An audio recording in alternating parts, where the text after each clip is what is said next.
Assalamualaikum warahmatullahi wabarakatuh. Saya Haji Muhammad Ghazali bin Abdul Rahman, bekas pesakit COVID-19 kluster Itali,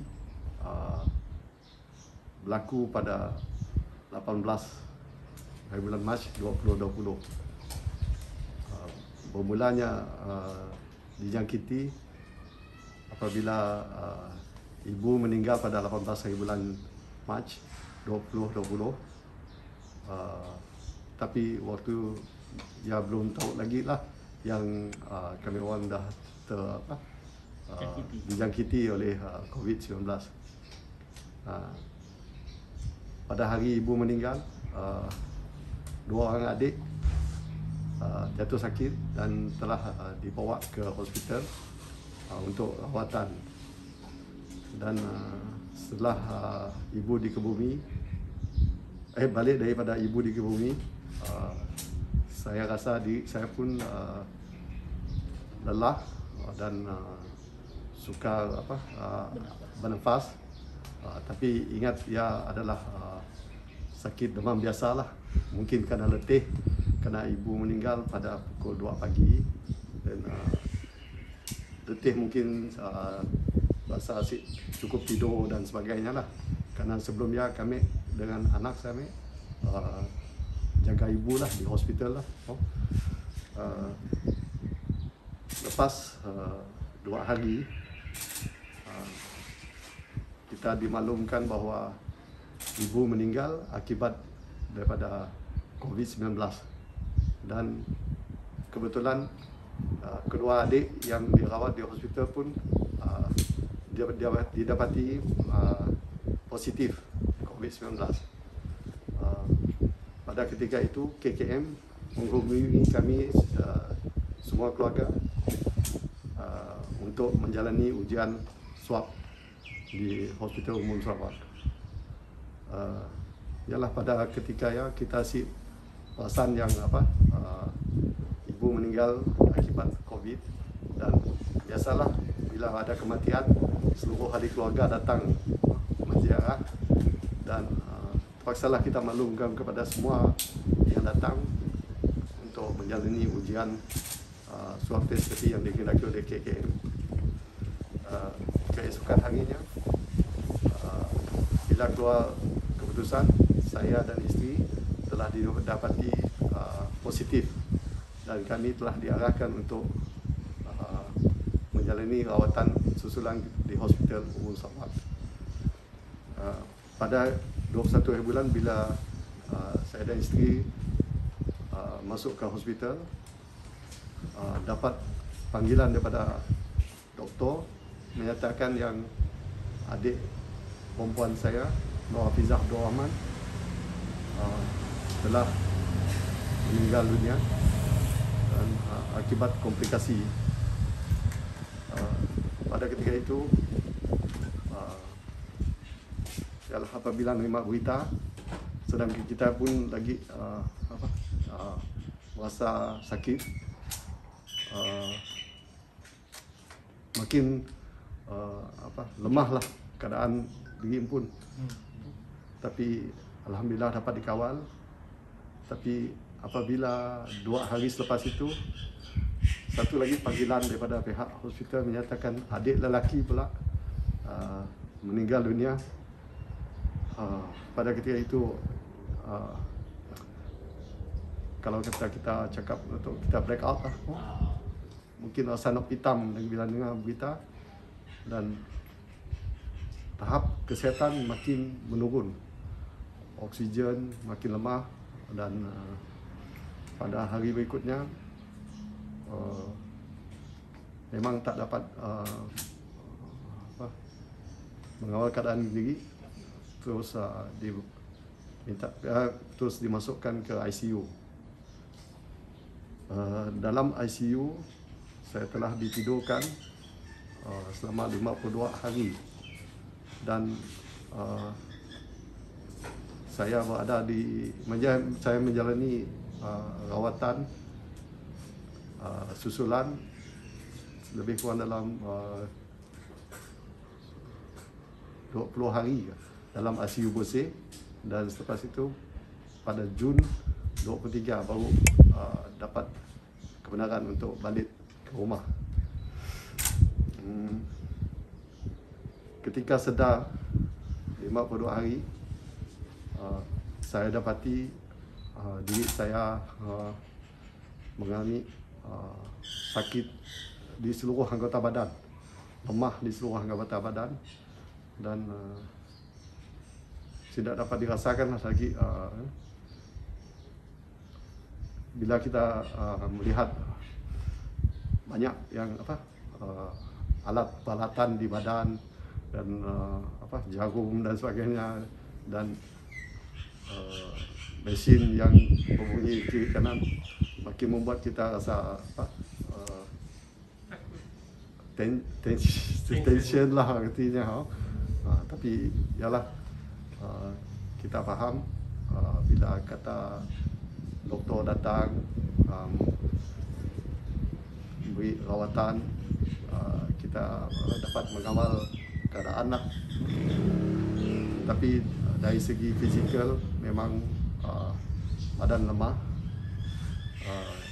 fungsi ingatan pun mungkin berkurangan. Dan pada ketika itu datang seorang doktor menyatakan kepada saya sama ada saya mau mendengar suara daripada ahli keluarga. Saya pun tidak faham, tapi kerana saya tidak dapat bercakap kerana masih lagi alat pernafasan masih ada dalam digunakan lah. Saya cuma mengangguk dan apabila dapat mendengar suara isteri dan anak-anak, waktu kita rasa kita syukur masih diberi peluang untuk hidup semula lah. Dan apabila boleh mendengar suara isteri dan anak-anak, nampak air mata kita berlinang, kata orang. Cuma masih boleh bercakap lah, masih boleh dengar saja apa yang diucap, tidak beri kata semangat. Kita dengar lah. Dan hari berikutnya datang doktor, si ingat nama lah, pakar ya, yang datang yang bawa satu keping gambar, fotokopi lah gambar keluarga kami sekeluarga, ditunjuknya dengan kami, ditanyanya setiap seorang yang ada dalam gambar ya, betul sih itu anak kita, itu kita ampun, itu isteri kita. Yalah, diulang-ulang ya. Polisi silap dalam untuk seminggu ya lah kami yang diberinya ya atas ya lah, kiri kanan kiri di main ini, dan dilekatnya di dinding untuk kami nanggak. Ya mungkin untuk kami ingat balik lah apa yang yang mengetes memori ya. Betul. Tapi yalah, dalam masa rawatan ya, oleh kerana kita tidak makan, kita cuma diberinya susu untuk hari-hari lah yang penuh tu.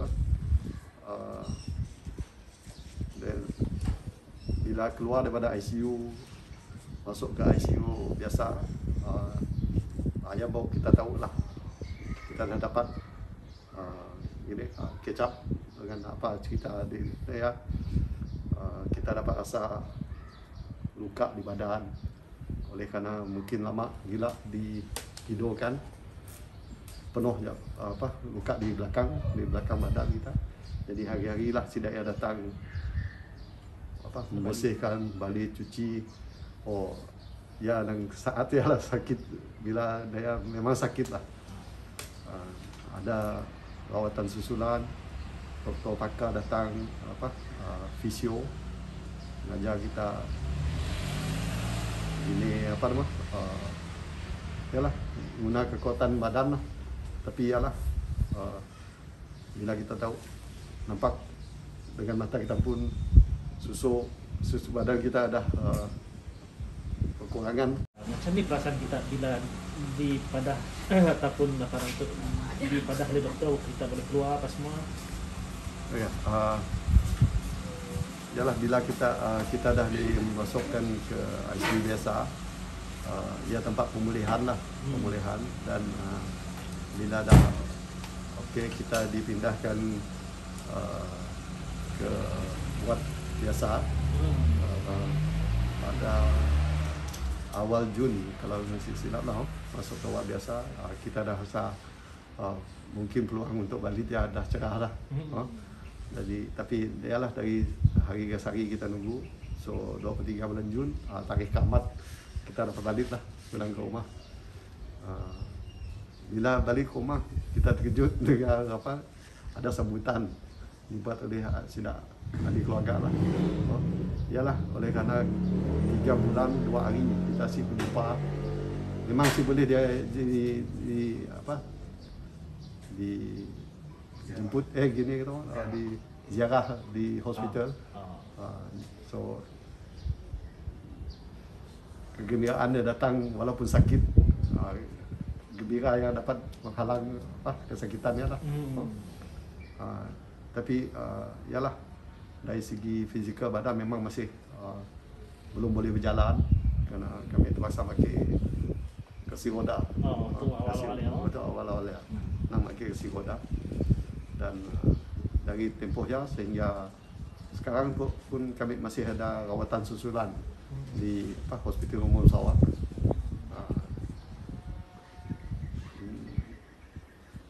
Rawatan susulan ya, apa yang diceknya? Karena kita tadi oleh kerana lama gila sakit, kita ada UNK, ada bedso. Bedso ya, kita kena jumpa dengan sidak UNK. Dan kita kena jumpa pakar ID ya sidak bekas jaga kita di ICU. Kita kena jumpa dia juga. Dia akan agak kondisi kita dari semasa ke semasa. Lepas ya kita ada fisioterapi dibuat di KKPJ di Putrajaya tu lah, fisioterapi. Dan kita ada nepro ya buah pinggang lah. Buah pinggang ya salah satu yang di attack yang waktu sakit. Serokin itu kita kena pergi menjalani ialah rawatan susulan dengan sidak nepro. Buat kita si ya setakat apa aja lah siap ada masuk ke ilah lah kita. Stage 3 si terlalu ilah lah. Macam kami tu stage 5. Stage 5 dah kira yang tinggi sekali lah. Kidney, liver semua dikacaunya. Ya ialah macam sepaham kami lah, kalau uncle kami 2 orang ya, dia dah ada ngidap jantung. Ialah siapa di untuk lah. Tapi untuk adik 2 orang ya, kemungkinan komplikasi waktu awal, stage awal serangan yang kita tahu. Jadi kita benda yang dah habis badan anggota badan diserang ya. Dia juga kali. Because time dia COVID baru. Ya, Sidak hospital pun rasa kami ya baru je.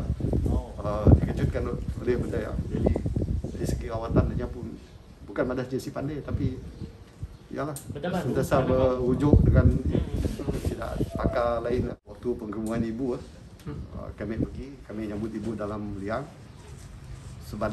Bila balik dari upacara ya, kami rasa diri kami macam kena demam panas. Tapi ialah badan lain rasa, bukan macam demam biasa, demam panas biasa. Memang dapat nak angkat dapat baring pun aja. Semua bisi. Jadi makan pun saya dah rasa nak makan, hilang selera ya, semua hilang waktu ialah. BP mungkin tinggi lah, kita berapa tahu je. Tapi ialah nya pun untuk lah. Selera makan hilang, tapi dan nafasan kita macam tersekat-sekat. Ianya pun untuk. Jadi kita macam biasa aja, kita ambil Panadol macam ingat ya demam biasa ataupun letih kerana berjaga malam. So, kita kita fikir aja. Tapi yalah bila dah positif, baru tahu benda dia pun efek. Salah satulah yang pun itu dah. Yang akan nyerang apa? Kita pun paru-paru kan. Pernafasan kita. Ya, yang pun itu lah. Kita orang dalam serumah tu kena semua kan? Semua. Berapa orang kita orang semua? 5 orang. 5 orang dalam rumah tu. Betul. 5 orang sekeluarga. Coba kita aja yang paling stage 5 betul. Tapi at that time pun anak pun keputusan sekejap positif, sekejap negatif, sekejapnya si mana tu? Sekejap si stable lah betul. konsisten. Si stable, sekejapnya positif, sekejap negatif. Ya swab sampai berapa kali ya? Hari tu? Sampai 7 kali swab. Waktu masuk, kami diarah masuk hospital, kami dengan bini sama dalam sikit ni ya. Sikit. Bilit ya. Anak, lepas itu anak lelaki masuk juga positif juga. Lepas itu adalah ahli keluarga lain lagi lah. Banyak lah kami orang dalam 40 lebih ya. Tapi yang masuk hospital adalah beberapa orang lah. Tapi bila kami dah di ICU, no entry semua. Habis tutup cerita 50 hari lah. Lebih 50 hari kerana bila sedar pun belum dapat diabas kata orang lah, dijemput dia agak. Coba soalan untuk sensitif kita. Okey, lepas mak tak meninggal, adik tak meninggal kan? Betul. Okey. Masa kita di sini, Kami di hospital. di hospital kita tahu. Kami di telefon oleh pihak hospital. Kerana kami paling tua dalam adik-beradik. Jadi telefon kami ada dekat sidak pihak doktor. So ialah waktu kami naik ialah belum lama kami naik. Sidak pihak hospital beritahu yang adik kami dah sedar. Macam ni perasaan kita, down habis ke apa kah? Ialah oleh kerana kita dah lemah waktu ya. Bila nerima berita ya makin nafas kita makin tu. 2 hari lepas ya lagi terima lagi satu berita lagi, mana adik laki lagi meninggal. Ya dah memang total blackout lah kita orang. Kita dah siapan awal ialah nafas, dari segi nafas semua si tentu lagi lah. Saya apa dipikir kita? Kami mungkin orang keempat lah yang dipanggil. Pada fikir dah mati dah. Yes, karena ialah bila dah mak, adik, bila kami dah nak dimasuknya. This is my time kali lah. Untuk masa kami lah kemungkinan. Ada tak masa ada tak kita rasa wish ke apa kah masa kita harap yang apa? Beri peluang pada kita ke apa? Karena waktu ditarik je anak dengan bini ada sekali. Dan kami nak siapa berniat lagi lah. Fikir kami dah fikir apa lain dah. Tapi sidak pihak hospital ada bertanya dengan isteri dengan anak lah. Mungkin macam kinetok sidak kita dengar lah yang berita kinetok mendahun siapa di selamat yang menyuruh video call aja dengan Paris lah. Waktu ya kemungkinan tidak nurse dengan bertanya dengan ada pesanan terakhir aja dia ditanya. Mungkin ada pesanan terakhir untuk kita lah. Yes. Apa pesanan terakhir kita? Kami tulis siapa tapi dia tidak ini dengan anak ada beri semangat. Bertahanlah katanya. Selepas kita keluar dari hospital keluar dari hospital ataupun kira kesembuh lah macam ni persepsi rakan-rakan kita sepejabat apa semua, persepsi maksudnya adakah takut bercampur dengan kita, takut semua? Okey, seperti nak dicerita tadi kami balik pada 23 Jun. Kebanyakan jiran-jiran tu mungkin terlalu lama dan berjumpa, ingin nak berjumpa tapi kita dia bertanya lah boleh ke kerana dia takut. Kerana kita bagi bukan takutnya nak agak kita sih. Takut ngaco kita karena kita lagi bawa naik lah. So adalah 2-3 orang yang berani datang nanya, minta kebenaran sebenarnya kan, mah boleh sih. Jadi kita open lah, buka. Ada yang nak datang. Jadi dia datang lah. Nanya berita, nanya apa khabar. Karena ialah 3 bulan rumah tu kita cik nak lah. Alhamdulillah lah, jiran-jiran saya tak masalah. Saya ada pandangan serong maksudnya. Cuma ya ada di pada orang lain lah. Ada isteri kami, ada adik-adik kami, ya ada. Dia ada cerita sendiri lah. Yalah, kadang-kadang kita sih untuk adik di kampung, biasa orang kata orang lalu dekat rumah lah, kita tu nyampur pusing. Nyasik dia ialah salah satu dia yang itu lah. Yang takut kadang kita tu ialah benda yang merebak terlalu cepat lah. Macam ni kita lepas semua tu lah pergaulan kita. Mana kita nang limit pergaulan kita kah macam biasa kan?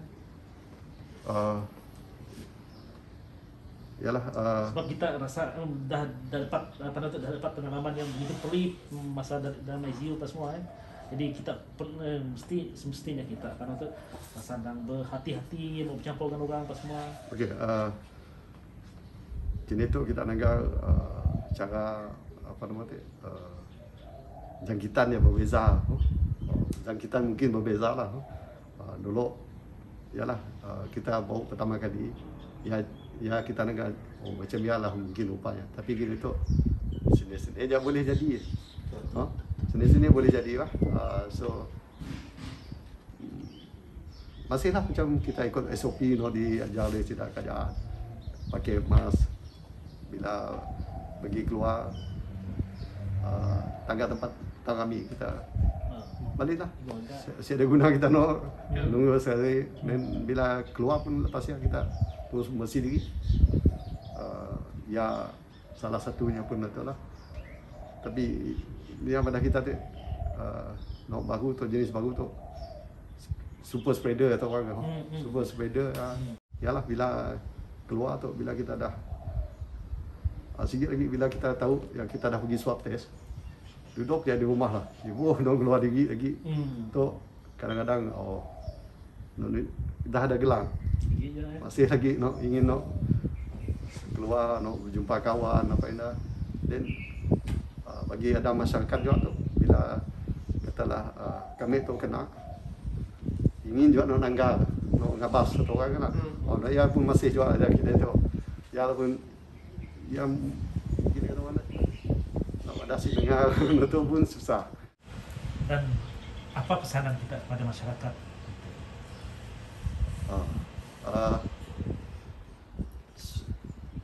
Ini tu ialah kita tahu yang COVID tu benar, bukan main-main lah. Nya benar, nya siapa di apa tuan tu. Kita betapa pun kata orang mungkin kita ada, nya pun dapat gagak kita kata kita. So bila kerajaan madah tetap ada SOP, kena jaga kendiri apa. Dia rumah mesti ada perlu nak keluar.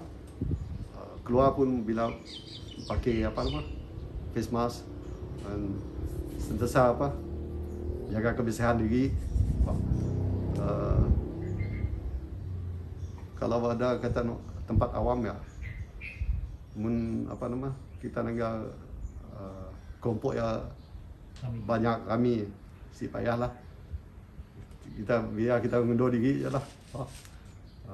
Dan kini tu kerajaan dah ada kita boleh apa daftar untuk vaksin ya nak. So daftar lah, jangan bila dipanggil pula si bawah ada juga takut, because ada kini tu macam-macam, ada malah tu si bagus tu, ada si bagus, jangan dengar lah ya semua propaganda orang tu ya. So pergi dapatkan vaksin dia, tambah ya percuma lah. Saya dah siapa yang dapat beri kita cara percuma, membayar mungkin kita siap mampu lah. Ya percuma pergi ambil vaksin dia. Dan akhir kata orang jaga diri, jaga keluarga kita, jangan kita kelak jadi penyebab orang lain yang dijangkiti hilang apa nama kita orang ni, ahli keluarga dan sebagainya.